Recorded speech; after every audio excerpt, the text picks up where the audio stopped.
According to the Centers for Disease Control and Prevention, more than 6.5 million Americans have now received their first dose of the vaccine against the coronavirus. It's a number that will be growing every day, though it's well behind what public health experts had been hoping to see. Along with manufacturing and distribution issues, public health officials are concerned about millions of Americans who are resistant to taking the vaccine. To address that, some of those officials are shining a light not just on the science behind the shots, but on the scientists who help bring the vaccines to fruition. When the president paid a visit to the National Institutes of Health last March, the leads at the Vaccine Research Center explained their life-saving mission. Y-shaped proteins that will bind. The key to it, a 34-year-old doctor named Kizzmekia Corbett. I was just there telling the task force about the work that we've been doing. 2 weeks later, Dr. Corbett's team began the first stage of clinical trials. We have taken a lot of the knowledge that we have gained over the last 6 years and applied it to a fairly revolutionary vaccine platform in collaboration with Moderna.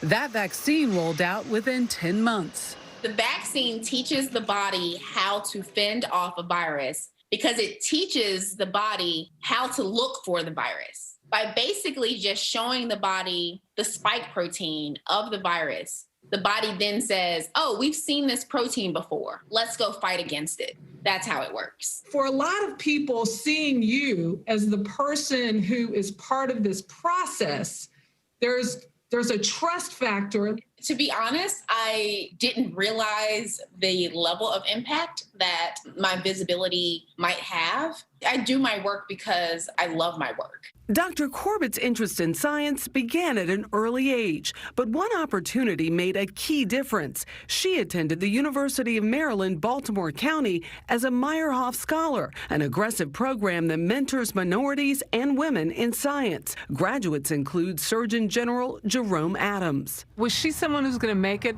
all along? She was definitely going to make it in life. Dr. Freeman Rabowski has been president there for nearly 30 years. She had strong science background, but she also was very comfortable with people. We need more scientists who can connect to people. She could do that when she was 17 easily. What we do at UMBC is to support students of color, black, but also students in general, to make sure they make it in science. Only 18% of all students graduate with a STEM degree, according to the National Center for Education Statistics. Around 2% are black. It's important for those people to see people looking like them, like themselves, who can be involved. If it's about women or if it's about blacks, because it shows that you've got people who understand what you've gone through. Dr. Corbett and I have worked together for maybe 15 or 16 years, since she was in high school. Dr. Barney Graham's not only Corbett's mentor, he's her boss. When you recognize somebody has special qualities, you need to do things that can keep those other things out of the way and avoid some of the dismissiveness that often happens, not only to minority people, but to women. And historically, that bias strikes not just professionals in the field, but those that they serve. Well, let's talk about the impediments to the trust. I grew up in Birmingham. All of my life, I was hearing about the Tuskegee study. The federally sanctioned Tuskegee experiment sought to examine the long-term effects of syphilis by letting infected black men go untreated with no regard to the suffering it caused. How do you feel about being used as a guinea pig? Well, I thought once he was pretty rough. Another example, the special cells of Baltimore cancer patient Henrietta Lacks were taken without her explicit permission and were subsequently used in billions of dollars worth of medical research without compensation. There are many other examples of supposedly objective scientists who were caring about everyone, who valued people of color less. It's a painful truth.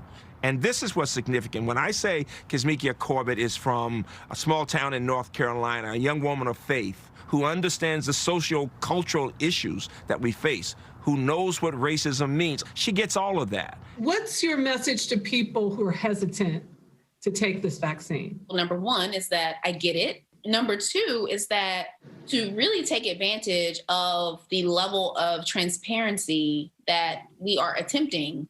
Even I haven't even seen before, such as FDA hearings and briefings being broadcast online and data coming out almost instantly. And to try and address them. And in one of those webinars, fully, Dr. Anthony Fauci gave her a ton of credit. The vaccine that you're going to be taking was developed by an African-American woman. And that is just a fact. I mean, that is a fact. A fact offering illumination to those often left in the dark. She cannot be a hidden figure. She cannot be a hidden figure. She needs to be in textbooks. Little girls need to see her, of all races. This is what's possible. She's not a hidden figure now, right?